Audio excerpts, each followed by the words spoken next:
Natural hair colour కోసం చూస్తున్నారా? అయితే Anoos henna and black expert వాడండి. సుమన్ టీవీ ప్రేక్షకులకు నమస్కారం. మనతో పాటు ఉన్నారు సంకల్ప మందిర్ నిర్వాహకులు, ప్రముఖ జ్యోతిష్యులు బ్రహ్మశ్రీ నందిబట్ల శ్రీహరి శర్మ గురువు గారితో మాట్లాడదాం. గురువుగారు నమస్కారం. గురుగారు, వాగర్థావివ సంపృక్తౌ వాగర్థ ప్రతిపత్తయే జగతః పితరౌ వందే పార్వతీ పరమేశ్వరౌ. ఆదిత్యాయ చ సోమాయ మంగళాయ బుధాయ చ గురుశుక్ర శనిభ్యశ్చ రాహవే కేతవే నమః. శృంగేరి జగద్గురు పీఠాధిపతులకి, కంచి పీఠాధిపతులకి నమస్కారములు తెలియజేసుకుంటూ కార్యక్రమాన్ని ప్రారంభిద్దాం. గురువుగారు, మరి జనవరి 25న రథసప్తమి కదా గురువుగారు, ఆ రోజున మేమంతా కూడా ఏం పాటించాలి, నియమాలు అంటారు, ఆ రోజున ఎలా ఉపయోగించుకోవాలి, ఏమైనా పరిహారాలు చేయాలా, ఆ రోజు యొక్క విశిష్టత పూర్తిగా తెలియజేస్తారా గురువుగారు? తప్పకుండానమ్మా. రథ సప్తమి, మాఘ శుక్ల సప్తమి తిథి రోజున మనకు గతించినటువంటి అనేక యుగాలలో చూసుకున్నట్లయితే ఉగాది అనేటువంటిది మనం చైత్రమాసంలో ప్రారంభిస్తున్నాం. కానీ అసలు మాఘ శుక్ల సప్తమికే ఉగాదిగా అనేటువంటిది.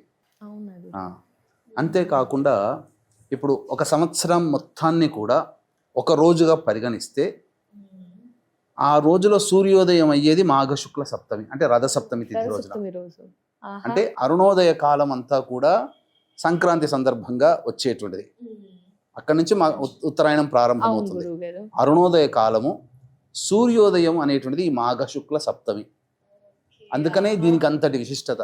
దేవతలందరూ కూడా మేల్కొనేటువంటి సమయం ఇదంతా కూడా.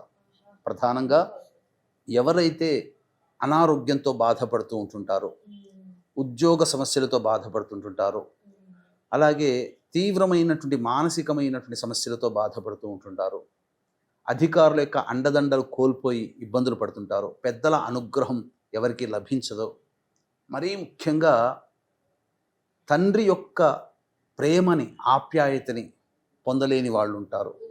వాళ్ళందరూ ఈ రథసప్తమి అనేటువంటి తిథి రోజున చక్కటి వ్రతాన్ని, నియమాన్ని, పరిహారాన్ని కనుక పాటించినట్లయితే తప్పకుండా వాళ్ళ యొక్క సంకల్పం నెరవేరుతుందమ్మా. సో ఖచ్చితంగా అందరూ వినియోగించుకోవచ్చు గురువుగారు, ఎందుకంటే అంత అద్భుతమైన రోజు, మళ్ళీ సంవత్సరం దాకా వెయిట్ చేయాల్సి ఉంటుంది. మరి ఏం నియమాలు, ఏం చేయాలి సూర్యోదయం కల్లా? ఆ సూర్య భగవానుడు ఆదివారం రోజు వచ్చింది అంటున్నారు, అది కూడా ఒకసారి మాట్లాడండి గురుగారు. ఈ యొక్క ఆదివారము మనకు సాధారణంగా ఆదివారము సప్తమి తిథి కలిసి వస్తే ఏ రోజైనా అది భాను సప్తమి అవుతుంది.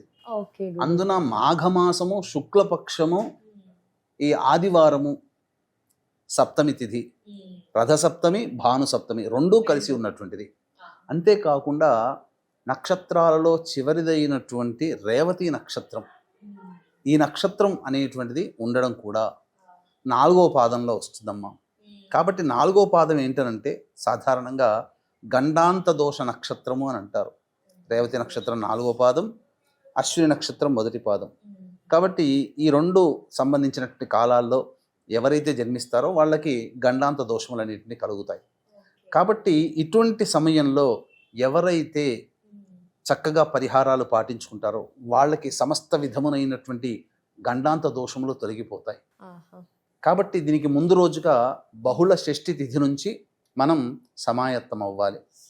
బహుళ షష్ఠి తిథి రోజున మనం అనగా వీక్షించేటువంటి సుమన్ టీవీ ప్రేక్షకులు కూడా చక్కగా అభ్యంగన స్నానం అనేటువంటి శనివారం రోజున గురువుగారు, శనివారం రోజున తల స్నానం అనేటువంటిది జరిపించుకొని, తదనంతరం నువ్వుల పిండిని బాగా దంచి ఆ పిండిని ఒంటికి పట్టించుకొని రేపటి రోజు కోసం ఎదురు చూడాలి. ఆ రోజంతా కూడాను శనివారం నాడు మాంసాహారము, ధూమపానము, మద్యపానం పనికిరాదు, దాంపత్యము అస్సలు పనికిరాదు.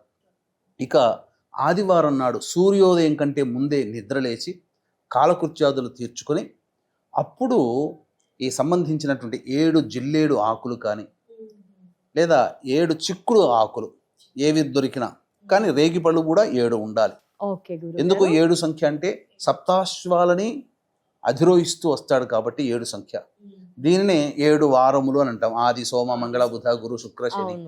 కాబట్టి ఈ 7 ఆకులని, అందులో 4 ఆకులు తల మీద లేదా 2 ఆకులు ఈ 2 భుజాల మీద, తల మీద 3 ఆకులు పెట్టి దాని మీద 7 జిల్లేడు ఆకులు అయినా పెట్టుకోవచ్చు. 7 రేగి పండ్లు ఖచ్చితంగా పెట్టుకోవాలి. పెట్టుకొని సూర్యుడికి నమస్కారం చేసుకుంటూ ఎలాంటి శ్లోకము అనేటువంటిది చదువుకోవాలంటే నమస్తే రుద్రరూపాయ రసానాం పతయే నమః అరుణాయ నమస్తేస్తు హరిదశ్వ నమోస్తుతే అని సూర్యుడిని ధ్యానించి అప్పుడు స్నానం ఆచరించాలి. ఈ స్నానము ఆచరించే విధానంలో కూడా మనకు కొన్ని ఉన్నాయి. అంటే ఆ స్నానం ఆచరించే విధానంలో కుంకుమ పువ్వు, ఎర్ర మందారము, ఎర్ర గన్నేరు పుష్పాలు, మంజిష్ట, అలాగే ఎర్ర కుంకుమ ఇవన్నీ వేసి అప్పుడు ఆ నీటితో కనుక స్నానం చేస్తే సూర్యానుగ్రహం కలుగుతుంది. ఇది మనకు చెప్పబడి ఉంది ప్రధానంగా. అంతేకాకుండా ఆ స్నానం ఆచరించిన తర్వాత, అంటే సూర్యోదయం కంటే ముందే ఇవన్నీ చేయాలి. చేసిన తర్వాత అప్పుడు బయటికి రాగానే సూర్యుడికి నమస్కారం చేయాలి. సూర్యుడికి నమస్కారం చేసేటువంటి సందర్భంలో ఈ శ్లోకాన్ని, అంటే స్నానం ఆచరించేటప్పుడు ఎలా భావన చేయాలంటే, గత 7 జన్మలలో చేసినటువంటి పాపపు పనులో వచ్చినటువంటి దోషములన్నీ తొలగిపోవాలి, నేను పవిత్రుని కావాలి అనే భావంతో స్నానం ఆచరించాలి. తర్వాత సూర్యునికి ఎదురుగా నిల్చొని సూర్యుడికి నమస్కారం చేయాలి. ఎలాంటి నమస్కారం చేయాలి అని అంటే, సప్తసప్తివహ ప్రీత సప్తలోక ప్రదీపన సప్తమీ సహితో దేవ గృహాణార్ఘ్యం దివాకర అని నమస్కారం చేసుకొని సూర్యుడికి 6 సార్లు అర్ఘ్యం ఇవ్వాలి. అర్ఘ్యం ఇచ్చిన తర్వాత చక్కగా అప్పుడు సూర్యునికి నమస్కారం చేసుకొని సూర్యాష్టకం కానీ, ఆదిత్య హృదయం కానీ, లేదా విష్ణు సహస్రనామ పారాయణ కానీ, తులసి చెట్టు దగ్గర ఆవునేతితో దీపారాయణ చేసి విష్ణు సహస్రనామ పారాయణమైనా చేసి, తదనంతరం ఒక రాగి కలశం, ఆ రాగి కలశంలో నీరు నింపి అందులో చక్కగా ఎర్రటి పుష్పాలు, అలాగే కుంకుమ పువ్వు, ఇలాచి, తర్వాత ఇవన్నీ కూడాను సంబంధించినటువంటి జాజికాయ, జాపత్రి, వీటి సుమధురమైనటువంటి వస్తువులు, సువాసన ఇచ్చే వస్తువులు వేసి అందులో ఎర్రటి పుష్పాలని చక్కగా కొబ్బరికాయ, ఎర్రటి పుష్పాలను పెట్టి, మనకు బయట ఈ గోల్డ్ స్మిత్ వాళ్ళు అమ్ముతారు, వెండితో చాలమ్మ, వెండిది రూప్ అంటారు, సత్యనారాయణ 7 అశ్వములతో కూడుకున్నటువంటి సూర్యుని యొక్క రథం ఉంటుంది. ఆ సూర్యనారాయణ రథం ఉన్నటువంటి చిన్న రూపు ఎంత, ఒక 40-50 రూపాయలు పెడితే వస్తుంది. దాన్ని తీసుకొని వచ్చి అక్కడ కలశం మీద ఉన్నటువంటి కొబ్బరికాయ దగ్గర పెట్టి అప్పుడు పూజ చేయాలి. సూర్య అష్టోత్తరముతో చక్కగా పూజ చేసి ఆ యొక్క కలశాన్ని 11 గంటల 34 నిమిషాల లోపల దానం చేయాలమ్మా.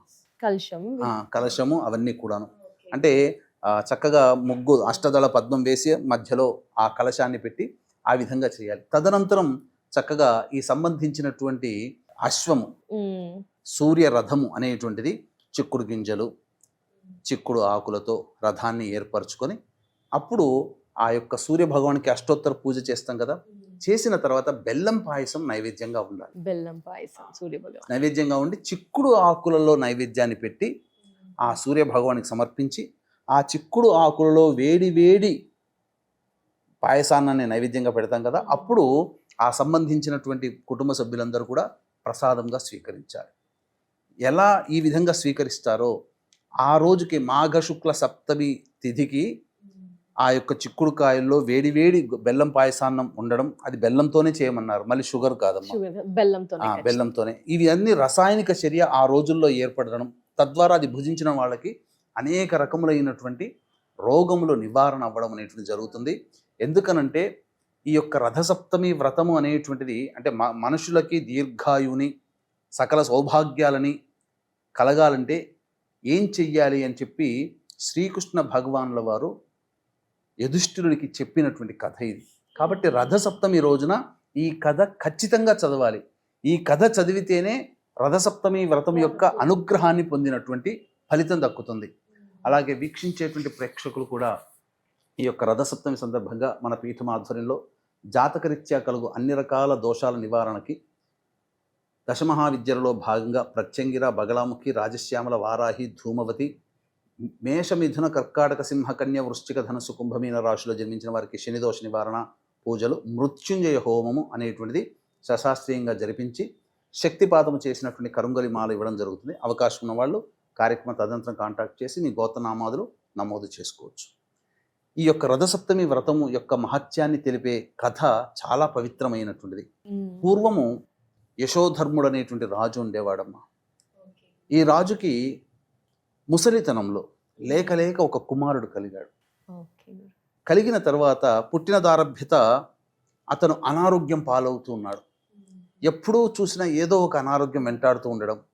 వేద పండితులు వేదవేత్తలైనటువంటి వాళ్ళని పిలిపించి ఏంటి ఇది అని చెప్పగా వాళ్ళు దివ్య దృష్టితో చూసి ఈ యొక్క కుమారుడు పూర్వం ఒక గొప్ప వైశ్య కుటుంబంలో జన్మించిన ఒక గొప్ప ధనికుడు, బాగా డబ్బు సంపాదించాడు, కానీ ఏనాడు కూడా దానం చేయలేదు.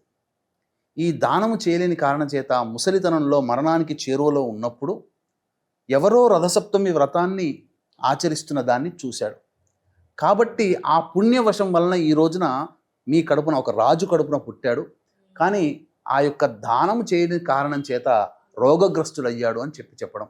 మరి ఏంటి దీనికి పరిహారం అని అంటే, రథసప్తమి వ్రతాన్ని ఆచరించండి, మీ అబ్బాయి తరపున మీరు చేయండి, తప్పకుండా మీ అబ్బాయికి ఉన్నటువంటి రోగములన్నీ కూడా నయమవుతాయని చెప్పగానే ఆ విధంగా వ్రతాన్ని ఆచరించినటువంటి యశోధర్ముడు తన కొడుకుకున్నటువంటి రోగములన్నీ కూడాను రూపుమాపుకోగలిగాడు. కృష్ణుడు కొడుకైన సాంబుడు మయూర కవి, ఒకరా ఇద్దరా, సాక్షాత్తు ద్రౌపదీదేవి, యుధిష్ఠిరుడు, ధర్మరాజు సూర్య భగవాన్ని ఆరాధించి అక్షయపాత్రని పొందగలిగాడు. సత్రాజిత్తు 100 బారుల బంగారాన్ని ఇచ్చేటువంటి శమంతకమణిని పొందాడు. కాబట్టి ఎవరైతే ఈ యొక్క సంబంధించినటువంటి దారిద్ర్య బాధల నుంచి తొలగిపోవాలని అనుకుంటారో అటువంటి వాళ్ళు ఈ సంబంధించినటువంటి సప్తమి వ్రతాన్ని ఈ యొక్క రోజున ఆచరించి ఉపవాసం ఉండమన్నారు. ఏకభుక్తము, రాత్రికి టిఫిన్ తింటే సరిపోతుంది. ఆ రోజంతా కూడాను సూర్యనారాయణ యొక్క అనుగ్రహాన్ని పొందే ప్రయత్నం చేయాలి. దగ్గరలో ఉన్నటువంటి నవగ్రహాల చుట్టూ శివాయ నమః అంటూ 27 ప్రదక్షిణలు చేసి ఆ యొక్క సూర్య భగవానునికి ఎర్రటి పుష్పాలతో అర్చన చేసి ఎర్రటి పుష్పాల మాల వేయమని శాస్త్రం. కాబట్టి ఈ రథసప్తమి రోజున మనకు శక్తి ఉన్నంత వరకు దాన ధర్మాది కార్యక్రమాలు చేస్తే అక్షయమవుతాయమ్మా. ఈ విధంగా సప్తమి వ్రతాన్ని ఆచరించినటువంటి మానవులకి సంపూర్ణ ఆరోగ్యము అలాగే ధనాభివృద్ధి అనేటువంటిది జరుగుతుంది. తప్పకుండా గురువుగారు, రథసప్తమి యొక్క పూర్తి వివరణ చాలా క్లుప్తంగా, అందరూ కూడా సులువుగా చేసుకునే విధంగా పూజా విధానాలు అలాగే కథని కూడా మాకు చాలా చక్కగా వివరించిన చాలా ధన్యవాదాలు గురువుగారు. నమస్కారం. సర్వం శ్రీ ఉమామహేశ్వర పర బ్రహ్మార్పణమస్తు.